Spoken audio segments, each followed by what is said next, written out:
Miren este carro. Si yo les enseño esta imagen sin contarles absolutamente nada, ¿qué pensarían que pasó aquí? Probablemente lo mismo que pensaron muchas personas esa mañana. Un terrible accidente. Dentro de ese Toyota iban tres jóvenes, venían de pasar la noche con amigos. Uno sobrevivió, dos no. Y hasta ahí parece una tragedia que lamentablemente podría ocurrir cualquier noche. Hasta que los investigadores descargaron la información que había quedado almacenada dentro del vehículo. Y cuando comenzaron a compararla con las cámaras de seguridad y con lo ocurrido durante las horas anteriores, la historia empezó a cambiar. Aquello dejó de ser simplemente la investigación de un choque y comenzó a girar alrededor de una pregunta muchísimo más difícil. ¿Y si esto nunca fue un accidente? The emergency.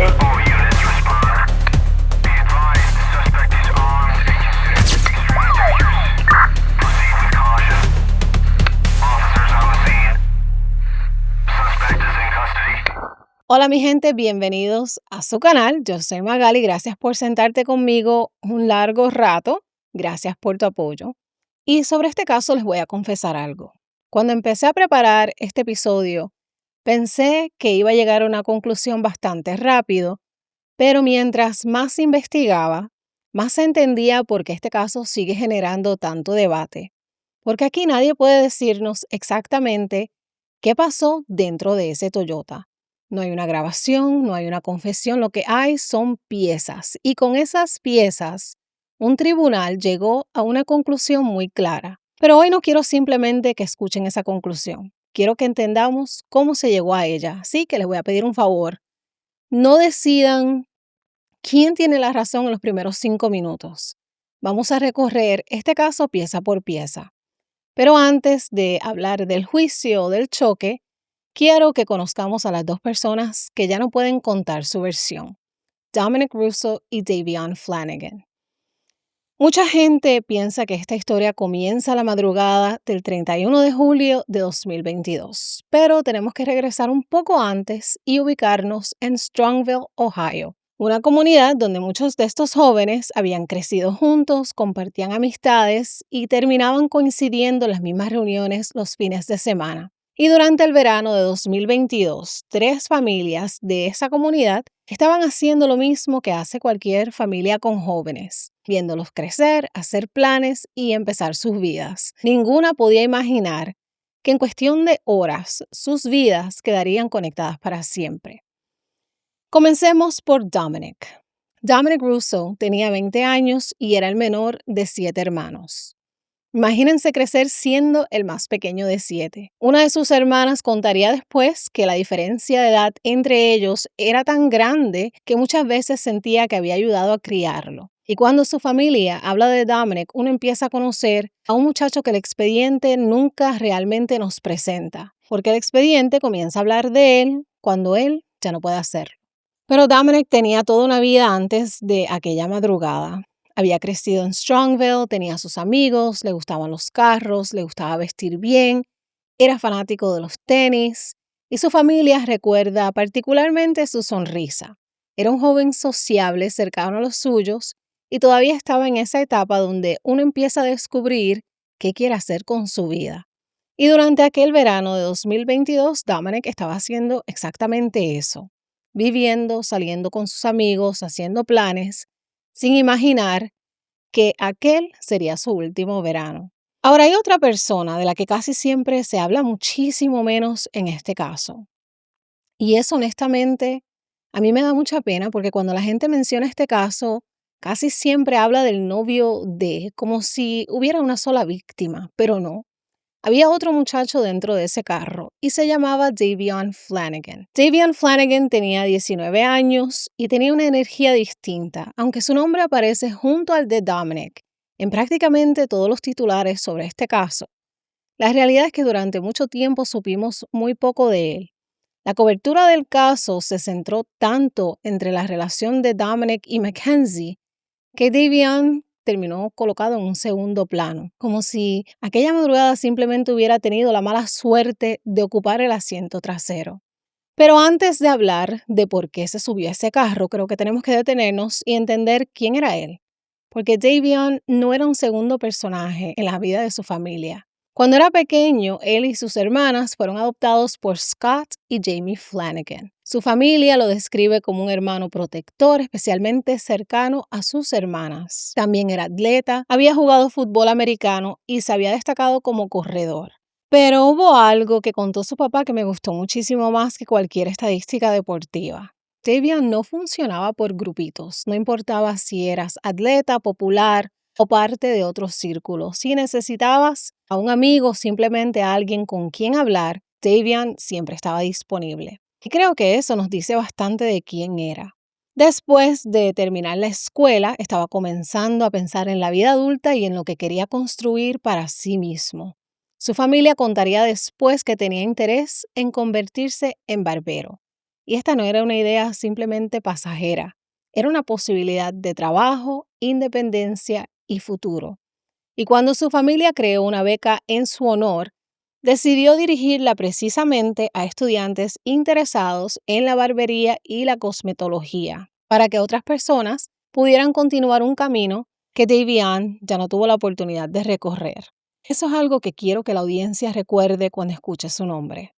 Davion no era simplemente el muchacho que iba atrás, era un joven pensando en aprender un oficio y construir su propia vida. Y aquella noche, hasta donde sabemos, Davion no estaba involucrado en el conflicto sentimental que después ocuparía una parte tan importante del juicio.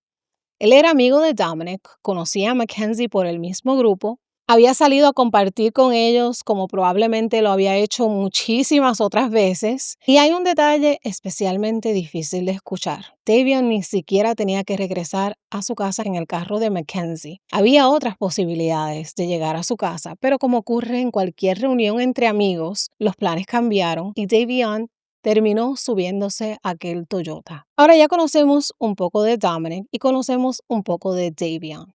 Dos jóvenes distintos, con familias distintas, sueños distintos, unidos por una amistad y por el mismo grupo de personas. Pero todavía nos falta conocer a la tercera persona que iba dentro de aquel Toyota, la única que salió con vida, Mackenzie Shirella. Probablemente este sea el nombre que más han escuchado quienes conocen este caso. Su rostro ha aparecido en periódicos, programas de televisión, documentales y redes sociales. Pero antes de todo eso, Mackenzie era una adolescente de 17 años que había crecido en Strongville. Era la hija de Natalie y Tom Shirella, tenía una hermana mayor, había terminado la escuela secundaria y llevaba una vida que desde afuera no parecía muy distinta a la de otras jóvenes de su edad. Salía con amigos, iba a las reuniones los fines de semana, publicaba en redes sociales y tenía planes para el futuro. Pero había algo en su historial médico que más adelante se convertiría en una parte importante de este caso. Mackenzie había sido diagnosticada con POTS, el síndrome de taquicardia ortostática postural, una condición del sistema nervioso autónomo que puede provocar síntomas como taquicardia, mareos, debilidad y en algunas personas sensación de desmayo o incluso pérdida del conocimiento. Ahora, yo no les estoy diciendo que el POTS provocó el choque y tampoco les estoy diciendo que no tuvo absolutamente nada que ver. Por ahora solamente guarden ese diagnóstico porque cuando lleguemos al juicio, la defensa va a plantear precisamente esa posibilidad. Y ahí sí, si me lo permite, me pongo mi sombrero de paramédica y hablamos un poco del POTS como se supone. Por ahora seguimos. Las personas que conocían a Mackenzie no la describían todas exactamente igual. Algunos hablaban de una muchacha dulce, cariñosa, divertida, mientras que otros la describían como emocionalmente intensa, especialmente dentro de sus relaciones. Y yo no voy a escoger una de esas versiones para decirles, esta era la verdadera Mackenzie. Probablemente diferentes personas conocieron diferentes partes de ella, pero había una persona que llevaba años ocupando una parte enorme en la vida de Mackenzie, y este era Dominic Russo. Y aquí sí tenemos que hablar de la relación. Mackenzie y Dominic no se habían conocido unas semanas antes del choque. Llevaban años formando parte de la vida del uno al otro. Habían crecido juntos, compartían amistades, las familias se conocían. Dominic pasaba muchísimo tiempo en la casa de Mackenzie y Mackenzie también compartía con la familia Russo. Hubo viajes, reuniones, fotografías, mensajes cariñosos y temporadas donde para quienes los rodeaban parecían inseparables. Pero también había otra parte de esa relación.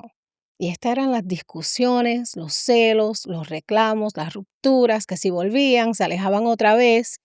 Y en ocasiones parecía que ninguno de los dos terminaba de cerrar completamente la puerta. Ya conocemos ese tipo de relación. Terminan el lunes, el miércoles están hablando, el viernes se pelean otra vez y el domingo aparece una foto como si nada hubiera pasado. Algo parecido estaba ocurriendo aquí. Y quiero ser justa con los dos porque sería muy fácil contarles esta historia diciendo, este era el bueno y esta era la mala. Pero los mensajes no muestran algo tan sencillo. Los dos discutían, los dos se reclamaban cosas, se acusaban de mentir, discutían por amistades, por otras personas y por cosas que habían ocurrido en los momentos que estuvieron separados. Había momentos donde uno quería alejarse y el otro quería arreglar las cosas y después las posiciones cambiaban. Y hay muchos mensajes fuertes y eso sí tenemos que mencionar algunos. Entre los intercambios que posteriormente salieron a la luz, aparecen mensajes donde Dominic decía que Mackenzie le había pegado y que en otra ocasión había intentado lanzarle una piedra. También aparecen referencias a amenazas atribuidas a Mackenzie y conversaciones donde Dominic expresaba que ya no quería continuar dentro de esa dinámica. Pero aquí voy a hacer una distinción importante. Esos son señalamientos que aparecen dentro de conversaciones entre ellos. Yo no puedo tomar una acusación escrita durante una discusión y presentársela a ustedes como un hecho independiente comprobado. Tampoco debemos asumir que cada mensaje que posteriormente se hizo público fue presentado como evidencia durante el juicio. Pero esto sí nos ayuda a entender que los problemas con ellos, entre ellos, no comenzaron la noche del choque. Para julio de 2022, la situación parecía estar llegando a otro punto. Dominic empezó a hablar mucho más seriamente de terminar la relación y menos de un mes antes del choque, le envió un mensaje a Mackenzie que para mí sí marca una diferencia. No le estaba diciendo simplemente estoy molesto o déjame tranquilo por hoy. Dominic le explicó que no quería que ella sintiera que la estaba abandonando, pero que ya no creía que la situación, la relación pudiera funcionar. Mencionó las amenazas que según él habían ocurrido entre ellos y le planteó que deberían separarse para que ambos pudieran encontrar felicidad en otro lugar. Para mí eso ya suena diferente. Dominic está hablando de terminar, de aceptar que quizás aquello no se podía arreglar. Pero aquí viene lo complicado, mi gente, porque incluso después de ese mensaje, ellos no desaparecieron de la vida del otro, continuaron comunicándose, seguían coincidiendo con los mismos amigos y todavía había momentos donde se les veía juntos. Así que para finales de julio tenemos una relación deteriorada, tenemos conversaciones sobre terminar, pero también tenemos dos jóvenes que todavía seguían formando parte del mismo círculo y de la vida del otro. Y eso nos lleva al último fin de semana de julio de 2022. Porque si ustedes hubieran visto a Mackenzie, a Dominic y a Davian aquella noche, probablemente no habrían pensado que estaban a pocas horas de convertirse en el centro de una investigación. Hasta donde pudieron contar los testigos, parecía otra noche más entre amigos. Y ahora sí, vamos a esa última noche. Era sábado 30 de julio de 2022, pleno verano, nada fuera de lo normal. En algún momento de la noche, Mackenzie, Dominic y Davian terminaron juntos en el Toyota Camry negro de Mackenzie. Su primera parada fue la casa de su amiga Kelly Braha, donde llegaron aproximadamente entre las 10:15, 10:30 de la noche. Y quiero que se imaginen algo bastante sencillo. Esto no era una fiesta enorme. Era un grupo de jóvenes reunidos alrededor de una fogata, hablando, jugando algunos juegos, escuchando música y pasando el rato. Allí ocurrió algo que más adelante saldría durante el juicio. Mackenzie le preguntó a Kelly si ella tripeaba. Básicamente le estaba preguntando si ella consumía hongos alucinógenos. Kelly le respondió que no. Guarden ese detalle porque más adelante vamos a regresar a él. Kelly también declaró que vio una botella de tequila y un vape con cannabis que el grupo había llevado. Y aquí viene la distinción importante. Durante el tiempo que ellos estuvieron en su casa, Kelly dijo que no vio ni a Mackenzie, ni a Davion, ni a Dominic consumir ni alcohol ni hongos. Eso no demuestra que nadie hubiera consumido nada durante toda la noche, solamente demuestra lo que Kelly dijo. Simplemente ella no los vio hacerlo mientras ellos estuvieron allí. Aproximadamente 30 minutos después, los tres volvieron a montarse en el Toyota. Y hasta ese momento nadie describió una discusión, nadie dijo que Mackenzie estuviera comportándose de una manera extraña. Ellos simplemente se fueron y su próximo destino fue la casa de otro amigo, Paul Borlinghouse. Llegaron aproximadamente a las 11 de la noche. Paul los conocía a los tres. Y durante el juicio él contó que tampoco recordaba haber visto una discusión entre Mackenzie y Dominic esa noche. Y aquí voy a ser precisa. Eso no significa que podamos afirmar que no discutieron. Significa que Paul no vio una discusión. Mientras estuvieron allí, algunos de los jóvenes estuvieron consumiendo cannabis. Paul declaró que él no lo hizo y que mientras estuvo despierto, tampoco vio a Mackenzie consumirlo. Otra vez, eso es exactamente lo que podemos decir, nada más. En algún momento, Paul se fue a dormir y cuando despertó aproximadamente entre las 3 y 4 de la mañana, recordó una escena que nos ayuda bastante a reconstruir esas últimas horas. Mackenzie estaba dormida en el sofá, Davion estaba despierto viendo televisión con otro amigo y Paul dijo que en ese momento no vio a Dominic. Pero hay un vacío en esa cronología. Durante varias horas simplemente no sabemos exactamente qué ocurrió y no necesariamente porque alguien esté ocultando algo, sino porque muchas de las personas que podían haber visto lo que estaba pasando estaban dormidas. Y eso deja un espacio en esta cronología que ni la fiscalía, ni la defensa, ni nosotros podemos llenar con inventos. Lo que sabemos es lo que ocurrió después, porque cuando nos acercamos aproximadamente a las 5:30 de la mañana, todo empieza a moverse muy rápido. Mackenzie, Dominic y Davion salen de aquella casa, vuelven a montarse en el Toyota Camry y desde el momento en que ese carro comienza a moverse hasta el momento del impacto, transcurren aproximadamente 6 minutos.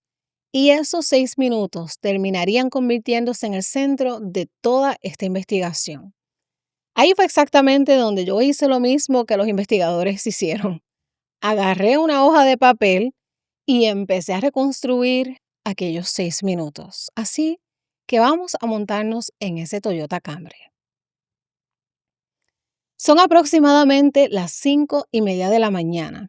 Todavía está oscuro afuera, las calles están prácticamente vacías, la mayoría de la gente sigue durmiendo y dentro del carro van 3 jóvenes. Mackenzie manejando, Dominic en el asiento de pasajero y Davion atrás. Ahora aquí viene la primera pregunta que me hice. ¿Hacia dónde iban? Y la respuesta es no lo sabemos con absoluta certeza. Sabemos que acababan de salir de la casa de Paul. Sabemos que el carro empezó a moverse alrededor de las 5:30 de la mañana y sabemos que 6 minutos después ocurrió un accidente. Pero nadie puede decirnos cuál era el destino original. ¿Iban a llevar a Davion? ¿Iban de camino a la casa de alguien? Eso nunca quedó completamente claro. Algo que sí podemos hacer es seguir el carro. Y eso fue precisamente lo que hicieron los investigadores. A medida que fueron localizando cámaras de seguridad en distintos puntos, pudieron comenzar a reconstruir parte de la ruta. Y aquí fue donde la madrugada empezó a verse diferente porque el Toyota no simplemente salió de una casa y segundos después chocó. Hubo un recorrido, pasaron varios minutos y eventualmente el Toyota llegó a Progressive Drive, una zona comercial e industrial que a esa hora estaba prácticamente vacía. Y quiero que se imaginen ese lugar. No estamos hablando de una autopista, es una calle rodeada de edificios comerciales e industriales.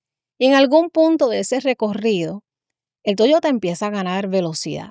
Entra a Progress Drive, continúa avanzando y de repente se sale de la vía, pasa por la intersección, se eleva del suelo, vuelve a caer, impacta un letrero industrial y finalmente choca violentamente contra una pared de ladrillos de un edificio. Y ahí se acabaron los 6 minutos. Ahora piensen en esto. Para Mackenzie, Dominic y Davion, todo lo que ocurrió dentro de ese carro quedó encerrado allí.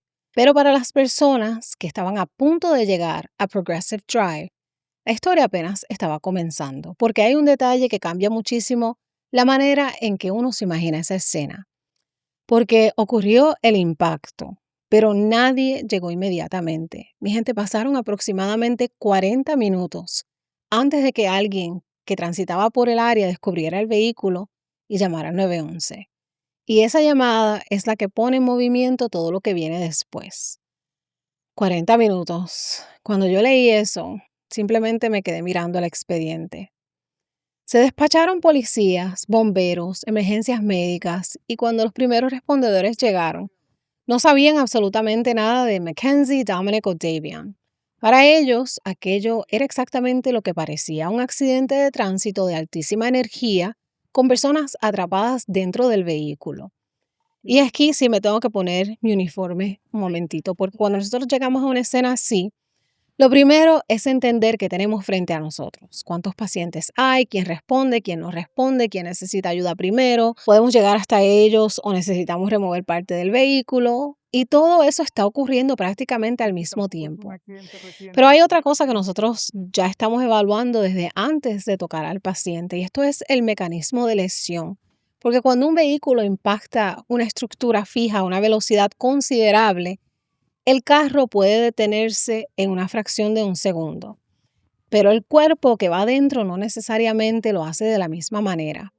Por eso nosotros miramos el daño del vehículo, la deformación, la intrusión hacia el espacio de ocupantes, dónde estaba sentado cada paciente. Todo eso empieza a dar una idea de la cantidad de energía que esos cuerpos pudieron haber recibido.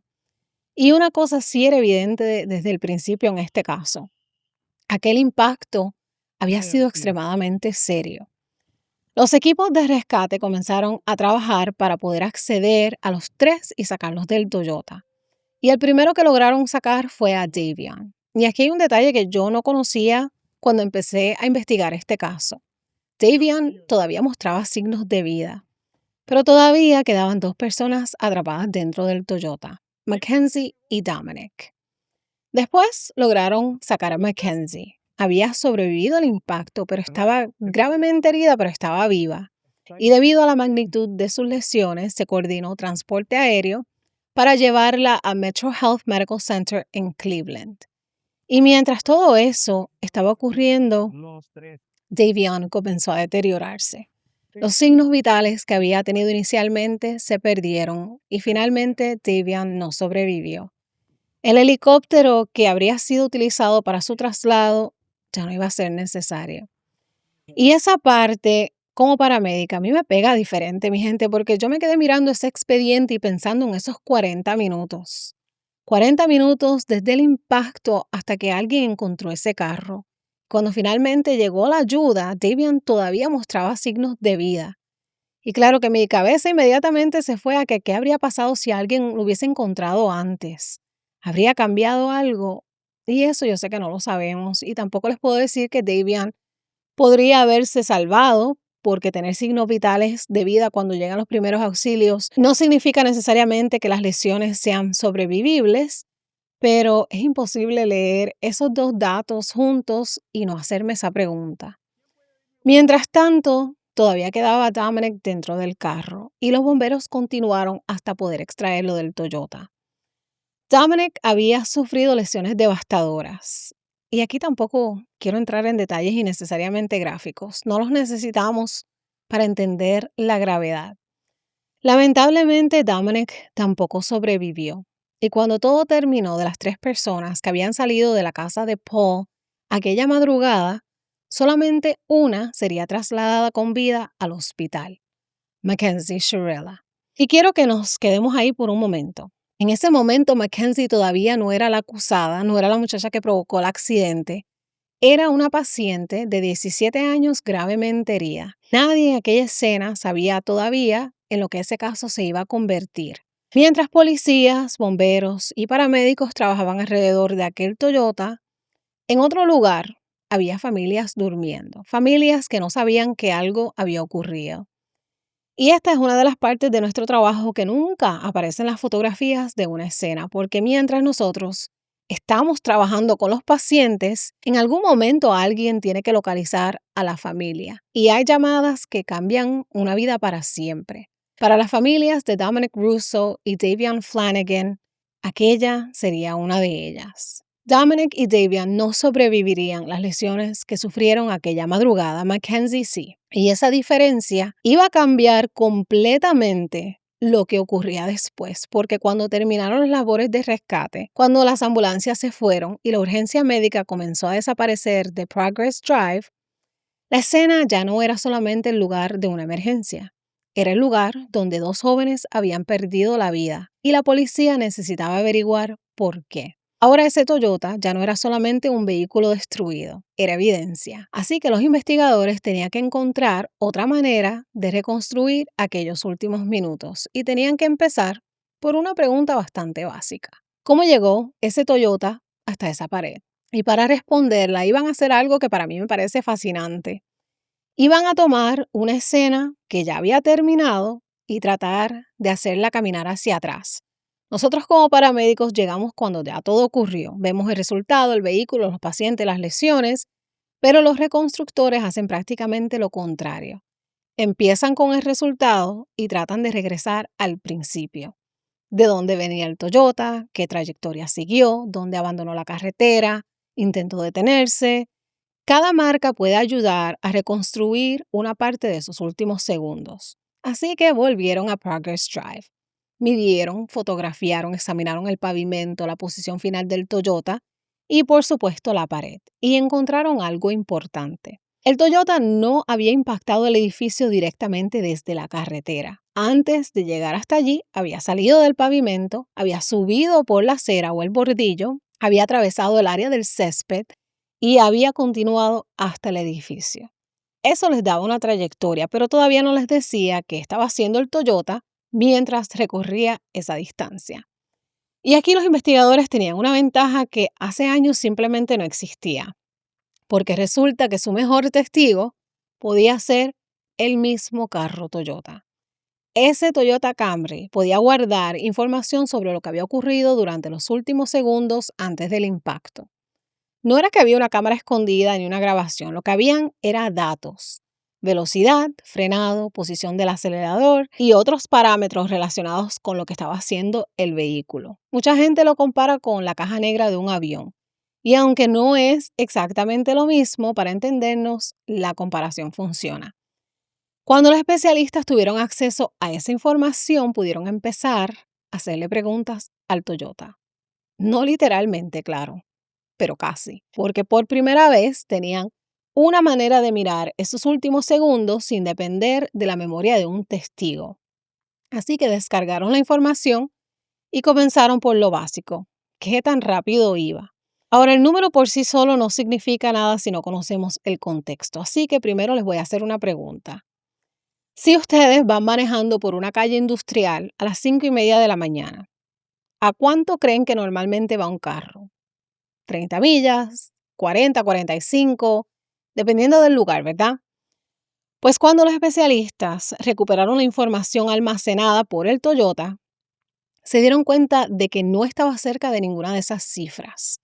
Y aquí hay un detalle importante, porque la computadora no guarda todo el viaje, no guarda los 6 minutos completos, solamente conserva información de los últimos segundos del impacto. Y cuando analizaron esos últimos segundos, la respuesta fue aproximadamente 100 millas por hora. 100 millas por hora, mi gente. Eso no era una autopista. El Toyota había alcanzado una velocidad extraordinariamente alta. Ahora, eso por sí solo tampoco resolvía el caso. Hay accidentes a velocidades altísimas, hay personas que pierden el control, hay conductores distraídos, emergencias médicas. Todavía había muchísimas cosas que investigar. Así que los investigadores se hicieron una segunda pregunta. ¿El conductor intentó detener el vehículo? Porque si algo había ocurrido dentro del Toyota, si Mackenzie había visto que se acercaba a una estructura, ¿había quedado registrado algún intento de frenar? Los especialistas buscaron precisamente eso y según los detalles recuperados del Toyota, no aparecía evidencia de que se hubiera aplicado el freno durante esos últimos segundos. Nada. Y cuando yo llegué a esta parte del caso, esa fue una de las primeras cosas que me hizo decir, espérate, Porque si lo pensamos, si tú vas en un carro, te sales de la carretera, te subes por la acera y de repente tienes un edificio frente a ti, ¿cuál es la reacción más natural? Pues frenar, ¿no? Aunque sea un último frenazo, aunque no te alcance para evitar el impacto, aunque el carro termine chocando igual, uno intenta frenar. Eso era precisamente lo que los investigadores habían ido a buscar, pero el Toyota no registraba ese frenado. Y había una pregunta más, porque si el freno no se usó, ¿qué estaba pasando al otro lado de los pedales? ¿Qué estaba haciendo el acelerador? Y aquí honestamente la información del Toyota se volvió todavía más difícil de ignorar, porque según los datos recuperados dentro del vehículo, durante esos segundos finales, el acelerador permaneció completamente presionado. Como decimos en Puerto Rico, hasta el home, completamente. Ahora, unamos solamente lo que sabemos hasta ese momento. No la relación, ni los mensajes, ni lo que alguien dijo después, solamente el Toyota.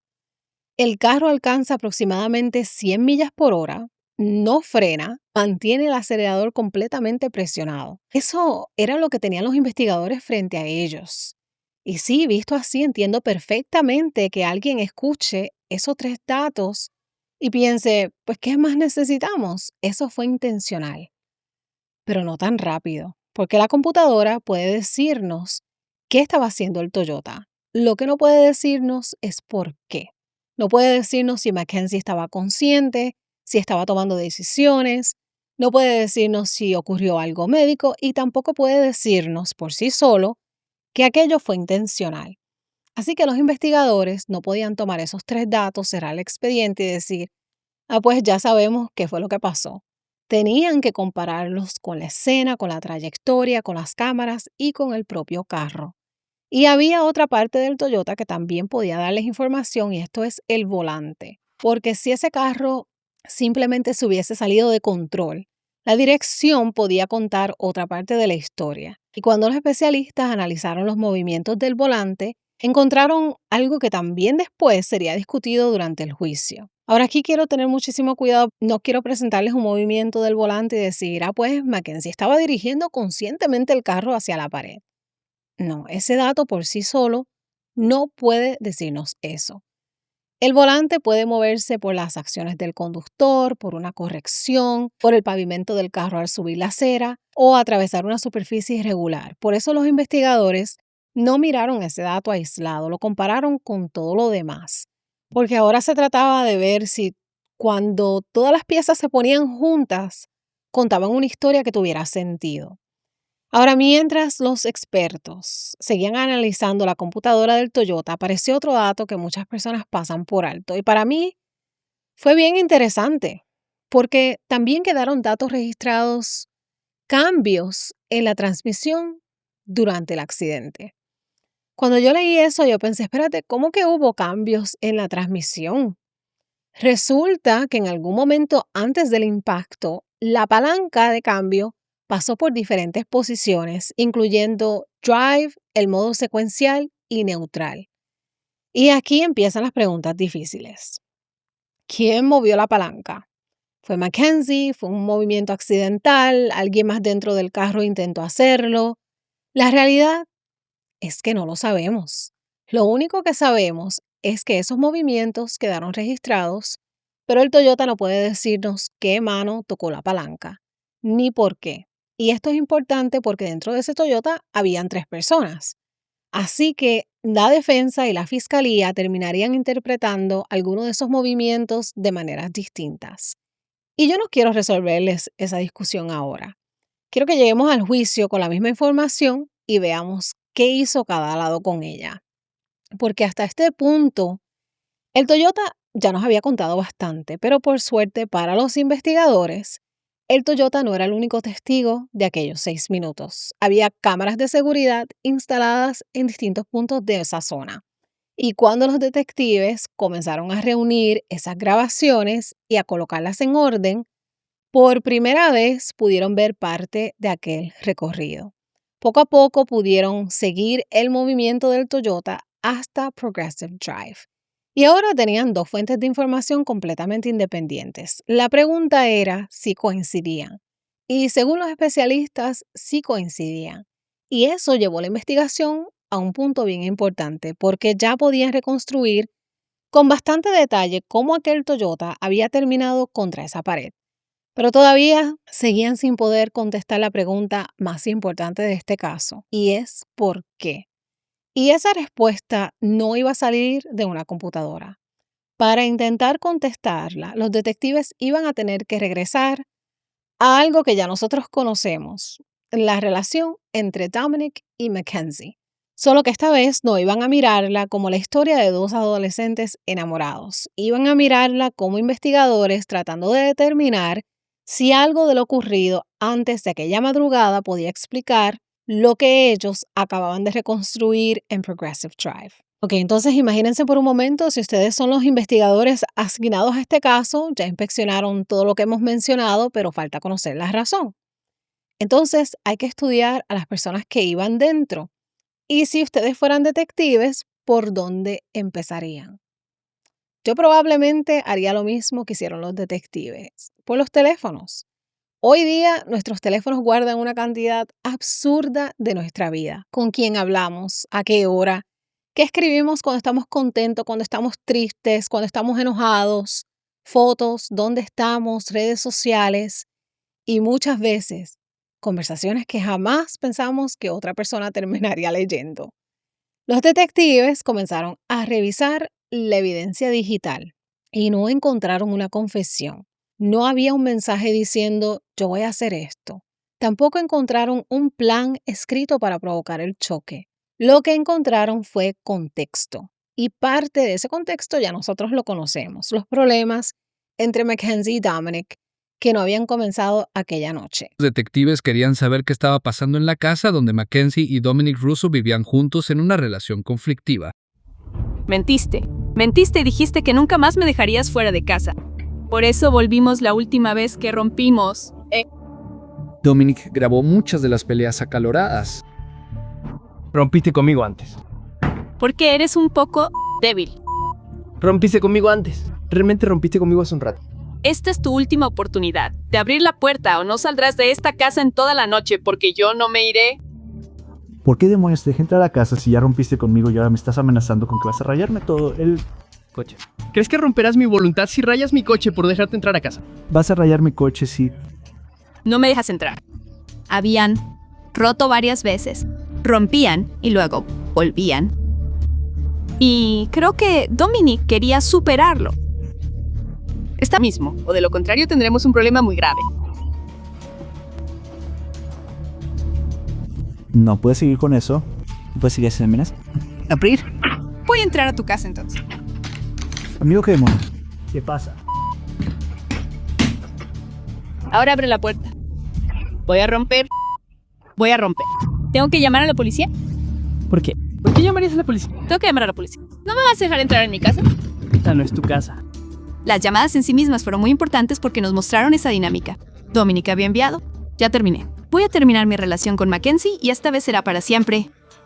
Quiero seguir adelante. Y ahí comenzó a surgir la posibilidad de un motivo.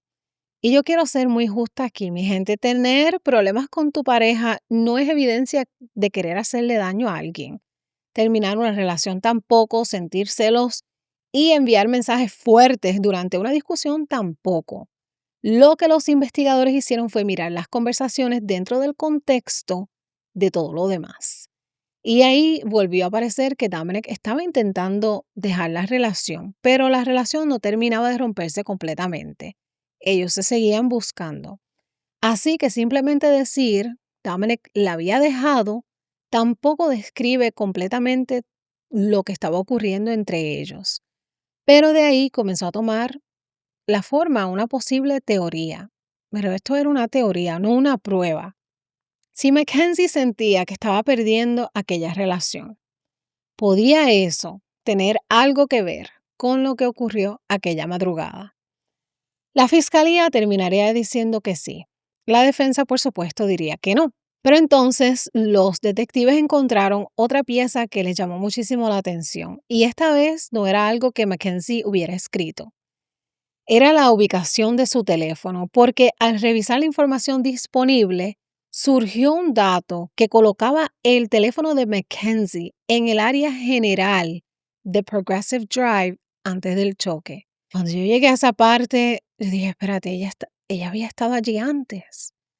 Pero aquí tampoco podemos convertir la evidencia en algo que no es. Esa información no podía colocar a Mackenzie exactamente frente a aquella pared. No podía decir, estuvo aquí mirando este edificio. No tenía ese nivel de precisión. Lo que podía indicar era que su teléfono había estado en esa zona general. ¿Es significativo? Puede ser. ¿Puede tener una explicación completamente inocente? Pues también. Pero después de todo lo que los detectives habían encontrado, era un dato que los investigadores no iban a ignorar, porque ahora empezaban a aparecer piezas que para ellos podían estar relacionadas, pero ninguna de esas piezas solas contaba la historia completa. Y esa es prácticamente la esencia de este caso. Si tomamos solamente la relación, la ubicación, la velocidad, por sí solas, ninguna alcanza, ninguna encaja. La teoría de la fiscalía comenzaría a construirse uniendo todas esas piezas. Pero los teléfonos solamente podían contar una parte. Los detectives comenzaron a hablar con las personas que ellos conocían y encontraron algo que todavía complicaba la historia. Y es que algunas personas habían descrito a Mackenzie de maneras distintas. Y personas cercanas a Dominic dijeron que poco antes del choque, él había hablado de terminar la relación. Eso coincidía con partes de las conversaciones que la policía había recuperado. Y por primera vez, los investigadores creían tener no solamente una explicación para el cómo, sino un por qué. Pero ¿era eso suficiente para demostrar intención? Todavía no, porque sospechar una intención y demostrarla, más allá de una duda razonable, son dos cosas completamente diferentes. Eventualmente el caso dejó de ser investigado como un simple accidente. Los investigadores comenzaron a considerar la posibilidad de que aquel Toyota hubiera sido dirigido hacia el edificio intencionalmente. Si esa teoría era correcta, ya no estamos hablando solamente de un accidente de tránsito, mi gente, estamos hablando de dos posibles homicidios, las pérdidas de vida de Dominic Russo y Davian Flanagan. Finalmente, el 4 de noviembre de 2022, aproximadamente 3 meses después del choque, Mackenzie Shirella fue acusada y arrestada. Y aquí es donde el caso entra en una etapa que puede resultar un poquito confusa si uno mira solamente los titulares, porque Mackenzie estaba siendo acusada de algo extremadamente serio, pero ella solamente tenía 17 años cuando ocurrió el choque, era menor de edad. Así que el caso comenzó en el sistema juvenil. Y antes de que la fiscalía pudiera procesarla como adulta, tenía que pasar por otro proceso. Tenían que convencer a un juez de que existía suficiente evidencia para transferir el caso del tribunal juvenil al tribunal de adultos. Esa audiencia no era el juicio de Mackenzie. El juez todavía no estaba diciendo es culpable o inocente. Lo que estaba diciendo era básicamente existe suficiente evidencia para que este caso continúe contra ella como adulta. Y ahí ocurrió algo bastante interesante. Porque recuerden que Mackenzie había sido arrestada inicialmente enfrentando, entre otras acusaciones, asesinato agravado. Pues el tribunal juvenil escuchó la evidencia y determinó que no había causa probable suficiente para sostener el cargo de asesinato agravado. Y cuando uno escucha eso, uno puede pensar, pues, entonces el caso se estaba cayendo. Pero no, porque el tribunal sí encontró causa probable para otros cargos bien serios relacionados con Dominic y Davian. Así que el caso fue transferido. Mackenzie iba a ser juzgada como adulta. Y una vez que cruzó esa puerta, la situación cambió completamente porque ahora el caso pasaba al Cuyahoga County Court of Common Pleas, donde un gran jurado presentó una acusación formal de 12 cargos. 4 cargos de asesinato, 4 de agresión criminal, 2 de homicidio vehicular agravado, uno relacionado con posesión de sustancias y otro por posesión de instrumentos criminales. 12 cargos por los cuales Mackenzie se declaró no culpable. Ahora aquí es donde quiero recordar algo que llevamos haciendo desde el principio de este episodio. Una acusación no es una condena. La fiscalía ya tenía una teoría y toda la evidencia que había recopilado durante su investigación, pero ahora tenía que hacer algo muchísimo más difícil: probar qué significaba toda esa evidencia, porque nadie estaba discutiendo que Mackenzie fue quien condujo el carro esa madrugada o que el carro alcanzó una velocidad enorme. Y nadie estaba discutiendo que Dominic y Davion perdieron la vida como consecuencia del impacto. La verdadera batalla era la intención. Si Mackenzie dirigió deliberadamente ese Toyota hacia el edificio o había otra explicación razonable para lo que ocurrió esa madrugada. Esa era la pregunta que iba a llegar al juicio. Pero antes de comenzar el juicio, Mackenzie tomó la decisión de renunciar a su derecho a un juicio por jurado. Ya no serían 12 ciudadanos quienes decidirían su destino. Sería una sola persona, la jueza Nancy Margaret Russo. Así que toda esa evidencia y cada explicación alternativa terminaría frente a la misma persona. Y el 7 de agosto de 2023 comenzó el juicio de Mackenzie Shirella. Y aquí es donde algunas piezas que le pedí que guardaran desde el principio vuelven a regresar. El POTS, el THC, los hongos, lo que vieron aquella noche y sobre todo lo que realmente podía y lo que no podía demostrar el Toyota. Ahora esa evidencia tiene que sobrevivir dentro de una sala de tribunal. Y primero tenemos que entender la historia que la fiscalía le presentó a la jueza, porque había algo que la fiscalía no tenía. La fiscalía no tenía una confesión, no tenía a Dominic o a Davion para decirnos qué pasó dentro de ese carro. Así que gran parte de su caso dependía de lo que conocemos como evidencia circunstancial. Y ojo con esa palabra, porque a veces escuchamos evidencia circunstancial y pensamos, pues la evidencia es débil. Y no necesariamente. Aquí significa que no tienes una sola pieza que diga, eso fue exactamente lo que ocurrió. Tienes un montón de piezas y le estás pidiendo al tribunal que las coloque todas juntas. Y para hacer eso, la fiscalía volvió sobre muchas de las piezas que ya nosotros conocemos. De Kelly, Paul, las últimas horas antes del choque, la evidencia digital y finalmente los especialistas que habían reconstruido el recorrido, porque ahora ya no bastaba con demostrar qué había hecho el carro. Tenían que convencer a la jueza de qué significaba. Y aquí regresamos a nuestro testigo que no podía hablar, el Toyota.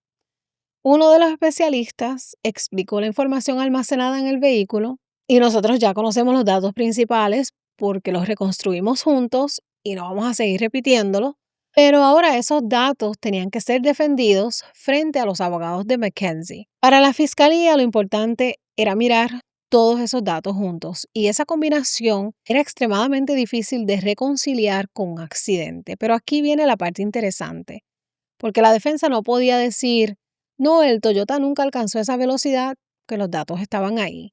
Tampoco podía borrar las cámaras. Así que tenía que hacer otra cosa, tenía que cambiar la pregunta. La fiscalía estaba preguntando qué hizo Mackenzie. La defensa quería que la jueza preguntara por qué ocurrió, porque una persona puede tener el pie sobre el acelerador sin que necesariamente esté tomando una decisión consciente de mantenerlo allí. Una persona puede no frenar si algo le impide hacerlo y ahí es que regresa la condición del POTS. La defensa planteó la posibilidad de que la condición de Mackenzie pudiera explicar lo que pasó. Y aquí sí es donde me voy a poner mi uniforme otra vez, porque esa parte ha sido simplificada muchísimo en redes sociales. He visto gente decir, ella tenía POTS, caso resuelto, se desmayó. Y he visto el extremo contrario, POTS no causa eso, caso cerrado. No, ninguna de esas cosas es una manera seria de analizar una evidencia médica. La pregunta no era si Mackenzie tenía POTS. Estaba documentado que lo tenía. La verdadera pregunta era si había evidencia de que Mackenzie sufrió un episodio relacionado con POTS durante esos segundos específicos. Son cosas completamente diferentes, porque sí, una persona puede experimentar mareos, debilidad, palpitaciones, sensación de desmayo, y algunas personas pueden llegar a perder el conocimiento, pero tener una condición capaz de producir esos síntomas no demuestra que esos síntomas ocurrieron en ese momento. Y aquí sí les hablo como paramédica. Si yo llego a una escena y alguien me dice, este paciente tiene POTS, claro que la información es importante, pero yo no puedo asumir automáticamente que cualquier alteración que tenga ese paciente fue provocada por POTS. Tengo que mirar el cuadro completo. qué pasó antes, qué síntomas presentó, si perdió el conocimiento y qué otras posibilidades existen. Eso es medicina. Y algo parecido tenía que hacer la jueza, solo que mirando hacia atrás. ¿Había algo en el historial de Mackenzie, en su comportamiento aquella madrugada o en el resto de la evidencia que apoyara la teoría de que sufrió un episodio médico inmediatamente antes del impacto? Mackenzie no podía explicar con claridad, ella decía que no recordaba nada de lo que pasó. Y entonces apareció otra posibilidad, la posibilidad de intoxicación. Si se acuerdan, en la casa de Kelly, aquella botella de tequila, el vape, la conversación sobre los hongos, después de la casa de Paul, cuando estaban consumiendo cannabis, todo eso que antes parecía simplemente contexto, todo eso se trajo a la sala, porque después del choque realizaron pruebas toxicológicas a Mackenzie y encontraron THC en su organismo. Y ya yo sé lo que algunos están pensando, pues ahí está. Pues no tan rápido, porque una prueba positiva para THC no funciona como la gente piensa. Encontrar THC o sus metabolitos puede demostrar exposición o consumo dependiendo de qué exactamente se haya detectado, pero no necesariamente permite mirar un resultado y determinar exactamente cuán afectada estaba una persona en un momento específico. No funciona igual que el alcohol. Así que sí, el THC era evidencia, pero por sí solo no contestaba la pregunta que realmente importaba. ¿Cuál era el nivel de afectación de Mackenzie aproximadamente a las 5:35 de la mañana? Y tenemos los hongos. Pero hablar de consumir algo no demuestra que finalmente lo consumiste. Kelly vio todo lo que vio, escuchó lo que escuchó, pero declaró que no vio a ninguno de los tres consumir nada mientras estuvieron en su casa y en casa de Paul tampoco. No necesitamos convertirlo en más para que la historia sea interesante. Así que ahora la jueza tenía frente a ella varias posibilidades. ¿Era esto un episodio médico? ¿Había intoxicación? ¿Fue un accidente? ¿Perdió el control? ¿Una acción deliberada? Y entonces la fiscalía regresó con las cámaras, porque una cosa es escuchar a un experto explicarte cómo se movió un carro y otra es verlo. Así que vamos a ver ese video del accidente que la jueza vio. Esta noche, el video del accidente. Primero, pueden ver el coche haciendo un giro normal a la derecha aquí. Vale, todo es normal. Dentro del coche.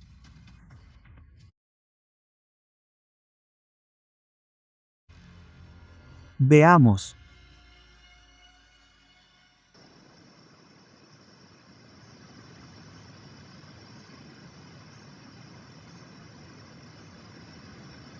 No.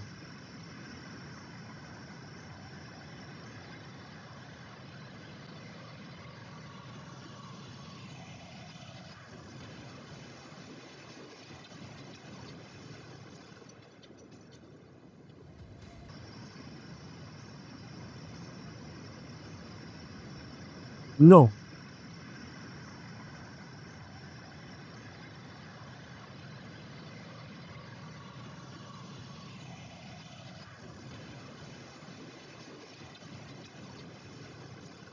Para la fiscalía, esas imágenes reforzaban lo que ya mostraban los datos del carro, pero la defensa todavía tenía una pregunta bastante poderosa, y es una pregunta que yo misma me hice varias veces investigando este caso. Si Mackenzie quería provocar ese choque, ¿por qué iba ella dentro del carro? Mackenzie estaba sentada detrás del volante, no tenía garantía de sobrevivir, de hecho sufrió lesiones graves. Entonces, ¿cómo explicaba la fiscalía eso? Legalmente, la fiscalía no necesitaba demostrar que Mackenzie quería sobrevivir. Tampoco necesitaba demostrar exactamente qué esperaba que ocurriera a ella. Lo que necesitaba demostrar era que el acto de dirigir el carro de aquella manera había sido intencional. Pero desde la vista del punto humano, la pregunta sigue siendo difícil, porque si aceptamos la teoría de la fiscalía, Mackenzie no solamente estaba poniendo en peligro a Dominic y Davion, también estaba poniendo en peligro su propia vida. Y la defensa quería que la jueza se quedara precisamente con esa duda. La defensa quería mantener ambas cosas separadas. Y entonces la fiscalía presentó evidencia de que el teléfono de Mackenzie había estado anteriormente en el área. Pero ven lo que está ocurriendo. Ahí estaba prácticamente el caso de la fiscalía. no una confesión, no un testigo dentro del carro, sino una acumulación de circunstancias que, según ellos, solamente tenía sentido cuando se miraba completa. La defensa hizo exactamente lo contrario, las separó. ¿El teléfono estuvo en el área? Perfecto. ¿Por qué? ¿Sabemos que Mackenzie estaba allí? No. ¿Sabemos que estaba mirando el edificio de frente? No. ¿Sabemos que estaba planificando un choque? No. ¿La relación estaba mal? ¿Eso demuestra homicidio? No. ¿Había THC? ¿Eso nos dice exactamente cuál era su nivel de afectación? Tampoco. ¿Tenía POTS? ¿Eso demuestra que sufrió un episodio aquella madrugada? No. Y aquí, si ustedes se sienten que están cambiando de opinión cada 5 minutos, bienvenidos al caso. Porque exactamente por eso les dije desde el principio que no quería que decidiéramos demasiado rápido. Y aquí hay algo legalmente importantísimo. Mackenzie no tenía que probar su inocencia. Era la fiscalía que tenía que demostrar su caso más allá de una duda razonable. Así que la defensa podía concentrarse precisamente en esas dudas. Y una de ellas estaba en algo que a primera vista parecía terrible para Mackenzie, y es el acelerador completamente presionado, porque nosotros escuchamos 100% de acelerador y nuestra mente inmediatamente traduce a eso. Ella decidió pisarlo hasta el fondo, pero la defensa seguía. Si Mackenzie perdió el conocimiento, si estaba incapacitada, ¿podría explicar que no reaccionara para frenar? Esas eran las dudas que intentaban introducir. Y con eso llegaron los argumentos finales. Ya todo estaba sobre la mesa. Ambas partes tenían que mirar exactamente las mismas piezas y contarle a la jueza 2 historias completamente diferentes. Durante los últimos 5 segundos. También muestra que no se activó ningún freno de servicio durante esos últimos 5 segundos. Escucharán un poco acerca de cómo era la relación entre el acusado y también Dominic. Reproduciremos los videos que Dominic Russo grabó en las semanas previas a este accidente mortal. Esta es la versión del acusado de lo que sucedió el 31 de julio. No recuerdo el accidente. Lo único que recuerdo es girar en la calle y luego mi visión se desvaneció en negro. Señoría, este es nuestro caso. Este es el tipo de evidencia que al concluir de presentarle, le pediremos, señoría, y anticiparemos hallazgos de culpabilidad en todos los cargos de nuestra acusación. Gracias. Y para mí, esa diferencia resume este caso mejor que cualquier otra cosa. Porque la jueza Nancy Russo no tenía que decidir si todavía existían preguntas. Claro que existían. Y finalmente anunció su decisión, pero explicó por qué. Y esa explicación es probablemente una de las partes más importantes de todo el juicio, que yo creo que puedo hasta resumirlo editándolo. Para la jueza, lo que aparecía en esas imágenes no era consistente con alguien que simplemente hubiera perdido el control. Habló de un vehículo que había sido conducido de una manera controlada, que había realizado el giro continuado por Progress Drive, haber acelerado hasta alcanzar aquella velocidad antes del impacto, pero todavía tenía que resolver la pregunta del POTS. La jueza no negó que Mackenzie tuviera POTS. Lo que rechazó fue que la evidencia demostrara que un episodio de POTS hubiera provocado este choque. Había escuchado el testimonio médico, había considerado el historial, así que la teoría de una pérdida de conocimiento no la convenció. Descartada para ella la aplicación médica, quedaba decidir qué significado darle al resto. Y aquí la jueza miró el conjunto y fue esa combinación la que terminó convenciéndola de que ese accidente, sí había sido intencional. La jueza describió el Toyota como un arma. Describió lo ocurrido como una misión de muerte. Este juicio es la culminación de decisiones tomadas por una persona. Esas decisiones han alterado para siempre el futuro de 3 familias. El video muestra claramente el propósito y la intención de la acusada. Ella eligió el curso de la muerte en la destrucción. Mientras la jueza leía el veredicto, vi a Mackenzie murmurar algo como: «Oh, Dios mío». Pasó de ser una conductora responsable a una que literalmente se cayó sobre ruedas mientras avanzaba por la calle. Tenía una misión y la ejecutó con precisión. La misión consistía en pisar el acelerador hasta el límite para que el vehículo alcanzara una velocidad máxima de 90 a 100 millas por hora. La totalidad de las pruebas demuestran claramente que Menta Shannon actuó de forma deliberada e intencionada en las primeras horas de la mañana del 31 de julio de 2022 y su propósito era matar a Dominic. Y yo sé que esas palabras provocaron muchísimo debate. Hubo personas que escucharon a la jueza y dijeron, exactamente, eso es lo que muestran las pruebas. Y otras dijeron, espérate, ¿cómo puedes saber cuál era la intención si nadie sabe exactamente qué pasó dentro de ese carro? Y esa discusión continúa, pero independientemente de lo que nosotros pensemos, esa fue la conclusión del tribunal. El 14 de agosto de 2023, después de escuchar toda la evidencia, la jueza declaró a Mackenzie Shirella culpable de todos los cargos. Mackenzie tenía 19 años cuando escuchó el veredicto y mientras la jueza explicaba su decisión, Mackenzie lloró, pero no confesó. Continuó sosteniendo que no había provocado el choque intencionalmente. Acusa a Shirella culpable del asesinato de Dominic. El cargo 2. Declara a la acusada Mackenzie culpable del asesinato de Davon. Gracias.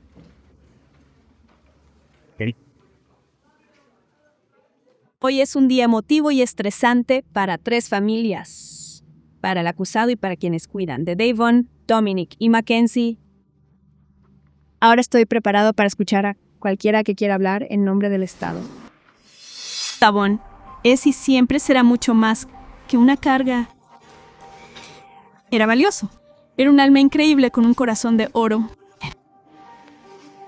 Nos aseguraremos de que su memoria viva y anhelamos el día en que estemos unidos de nuevo en la eternidad. Gracias. Soy Christine Russo. Soy la madre de Dominic.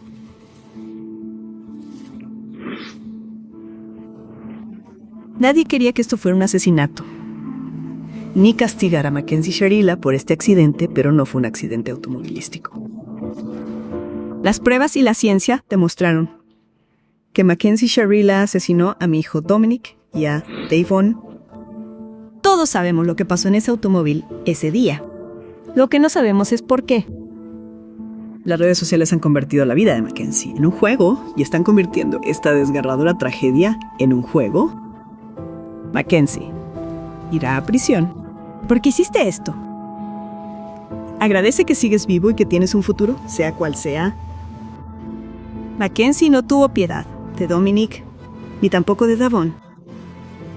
Solo Dios puede tener piedad de su alma en este momento.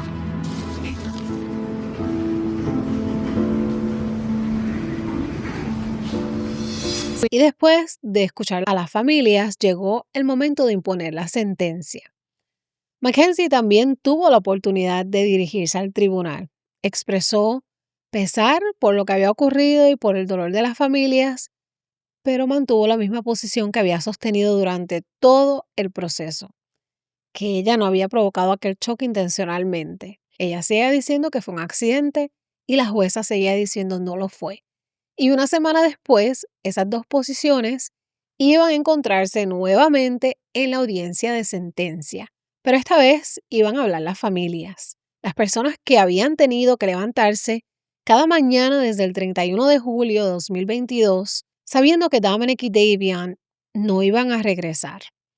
Y aquí, mi gente, el caso deja de sentirse como un rompecabezas, porque cuando las familias comenzaron a hablar, estaban hablando de sus hijos. Lo siento mucho. Espero que algún día puedan ver que nunca dejaría que esto pasara ni lo haría a propósito. Ojalá pudiera recordar lo que pasó. Lo siento mucho. Estoy desconsolada.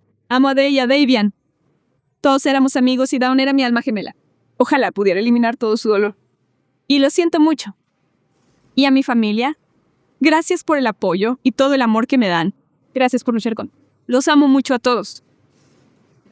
Gracias. Y de pesadilla del que no tiene ningún recuerdo y del que nunca se recuperará emocional ni físicamente. He oído hablar mucho de tu hija. No he oído hablar mucho de las dos personas fallecidas. Dominic.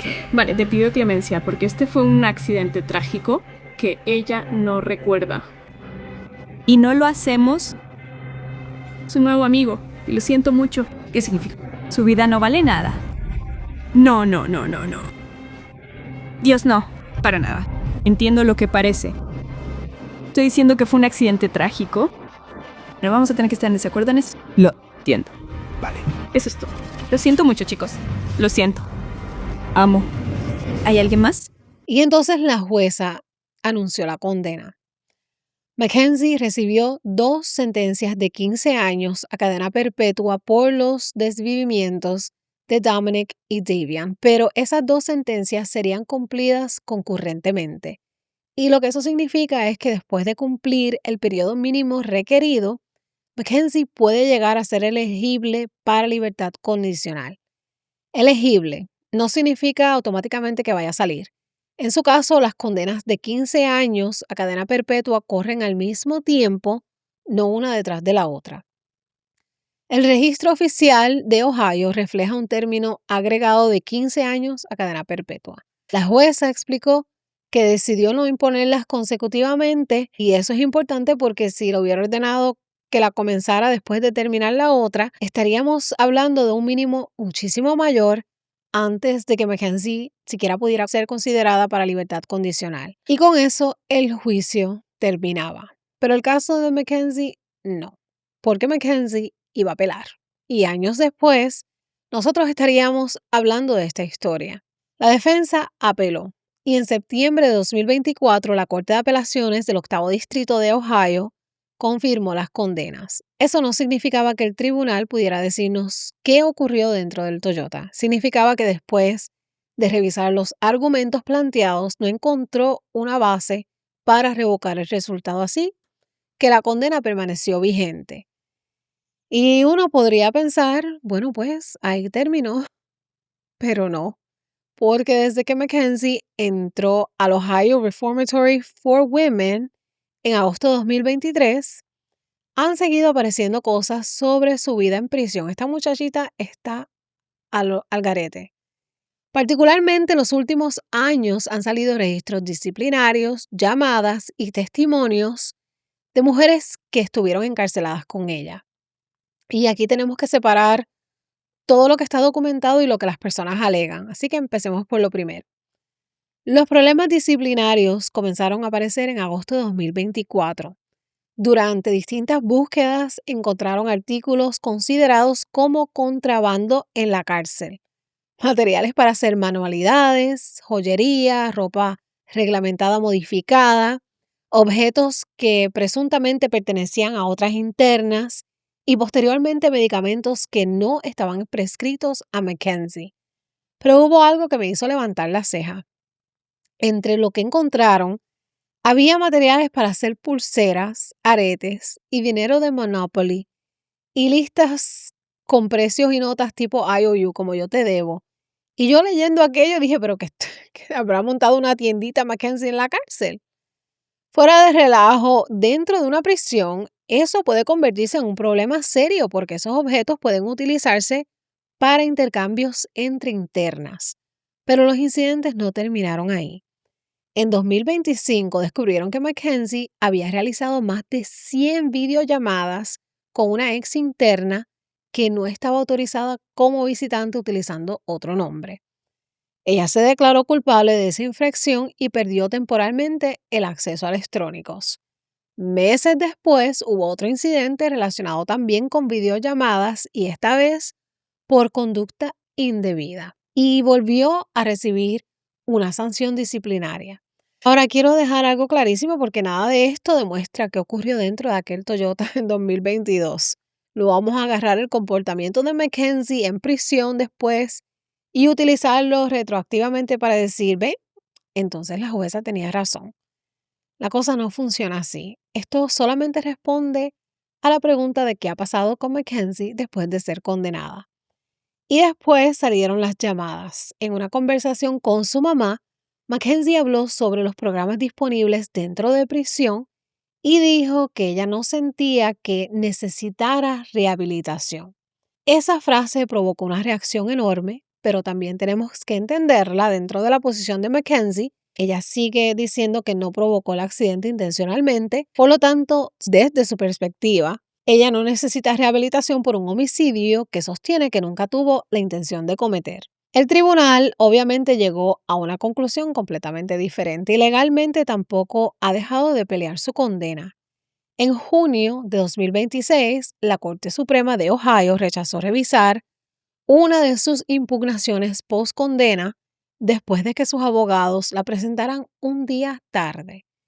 Ellos atribuyeron el retraso a un error de calendario relacionado con el año bisiesto de 2024. Así que al día de hoy, Mackenzie continúa en el reformatorio para mujeres de Ohio y su condena sigue vigente. Pero entonces viene la parte que más se ha viralizado recientemente, porque además de documentos oficiales, han empezado a hablar mujeres que estuvieron presas con ella. Y aquí cambia la etiqueta. No son conclusiones de una institución, son relatos personales. Y una de ellas es Mary Catherine Crowder, quien dijo haber pasado alrededor de 6 meses en prisión con Mackenzie, que ella la conoció allí, que Mackenzie era bastante diferente, que la imagen seria que muchas personas han visto en televisión porque recientemente acaba de salir un documental de Netflix. Ella la describe como muy sociable, muy pendiente a su apariencia y con bastante presencia dentro de las dinámicas de la prisión.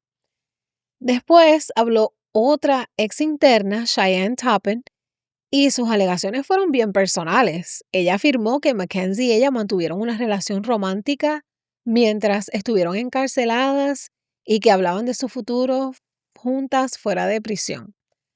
Pero la alegación que realmente explotó en internet fue que Mackenzie aceptaba o utilizaba un apodo que mezclaba su apellido con la palabra alegación, porque no aparece documentado en los reportes oficiales que tenemos. Que Toppin lo diga no significa que yo se los pueda presentar como un hecho. Ahora, algunas partes generales de esos relatos sí tienen puntos de contacto con los registros disciplinarios y precisamente por eso tenemos que separar una cosa de la otra. Para una familia en duelo, ver que la persona condenada por la pérdida de tu hijo continúa apareciendo en documentales, en redes sociales y titulares, puede sentirse como si la historia nunca terminara. Y eso es precisamente algo sobre lo que comenzó a hablar públicamente la familia de Dominic. Su hermana, Christine Russo, ha expresado lo doloroso que ha sido ver cómo esta nueva atención vuelve a colocar a Mackenzie en el centro de la historia. Y de ahí surgió una iniciativa conocida como Dom's Law. Las llamadas leyes Son of Sam surgieron para tratar de impedir que una persona condenada se beneficiara económicamente de la notoriedad de su crimen. Pero esas leyes existían antes de TikTok, antes de Instagram, antes de la monetización por vistas, antes de que una persona pudiera mantener una presencia pública enorme, incluso dentro de una prisión. Y lo que la familia de Dominic plantea básicamente es: las leyes no han alcanzado la tecnología. El que exista un documental sobre Mackenzie no significa que ella está cobrando por ese documental. Eso no lo sabemos. Que otras personas hagan videos sobre ella tampoco significa que Mackenzie está recibiendo dinero. La preocupación de la familia va más allá. ¿Qué ocurre cuando la persona condenada sigue creciendo como figura pública mientras las víctimas poco a poco terminan convirtiéndose en personajes secundarios de su propia historia? Y ahí sí yo quiero regresar a Dominic y Davion, porque yo quería contarles lo que ha ocurrido con Mackenzie después de la condena. Siempre se pregunta uno qué pasó después, y eso forma parte de la historia. Pero si terminamos este episodio hablando solamente de Mackenzie, terminamos haciendo exactamente lo que acabamos de cuestionar. Así que quiero salir de la prisión, de las apelaciones de TikTok, salir del documental y regresar por última vez a Progress Drive, a esos 6 minutos, porque después de toda esta investigación, después de un juicio, una condena y años de discusión, todavía existe una parte de esta historia a la que ninguno de nosotros puede entrar. Lo que ocurrió dentro de aquel carro. Nunca vamos a escuchar lo que se dijo. No sabemos si Dominic dijo algo, no sabemos si Davion intentó intervenir. Y la razón por la que digo intervenir es por la posición en la que estaba Davion en el carro. Según los informes, él estaba entre medio de los 2 asientos delanteros, como hacia el frente. Y por eso es que se piensa que él Tal vez intentó mover el volante o fue quien movió la palanca, pero obviamente eso no lo sabemos. No podemos llenar ese espacio. Lo que sí podemos es decir que un tribunal escuchó la evidencia, escuchó a los reconstructores, escuchó a los médicos, vio las cámaras, analizó todos los datos y la jueza Nancy Russo concluyó que aquello no había sido un accidente. Y ya, esa es la realidad legal del caso. Pero un veredicto tampoco significa que mágicamente desaparezcan las preguntas. Y yo entiendo por qué existe esa discusión, pero hay algo que no quiero que se pierda dentro de ella, porque llevamos gran parte del episodio hablando de Mackenzie y mientras más grande se hace el nombre de la persona condenada, más fácil es que las víctimas desaparezcan detrás de él. Dominic tenía 20 años, Davion tenía 19, eran hijos, eran hermanos, eran amigos, dos jóvenes que aquella noche estaban haciendo algo tan normal como pasar tiempo con sus amistades y ninguno tuvo la oportunidad de salir de aquel carro y contar qué ocurrió durante esos 6 minutos. Porque para nosotros este puede ser un caso fascinante y largo. Podemos discutir evidencia circunstancial, pero para dos familias esto nunca fue un rompecabezas. Fue una llamada y después una vida completamente distinta. Así que quiero saber qué piensan ustedes, pero no simplemente me digan fue culpable o fue un accidente. Después de todo lo que acabamos de recorrer, quiero que me digan qué evidencia fue la que decidió el caso para ustedes. ¿O creen que las explicaciones alternativas todavía dejaban una duda razonable? Porque ahí es donde está la conversación interesante. No en escoger primero un bando y después acomodar la evidencia, sino mirar la evidencia primero y después decidir. Y antes de irnos, recuerden sus nombres, Dominic Russo, Davion Flanagan, porque esta historia también les pertenece a ellos. Gracias por llegar hasta aquí, mi gente. Los quiero mucho. Hagan bien sin mirar a quién. Nos vemos en el próximo caso. Bye.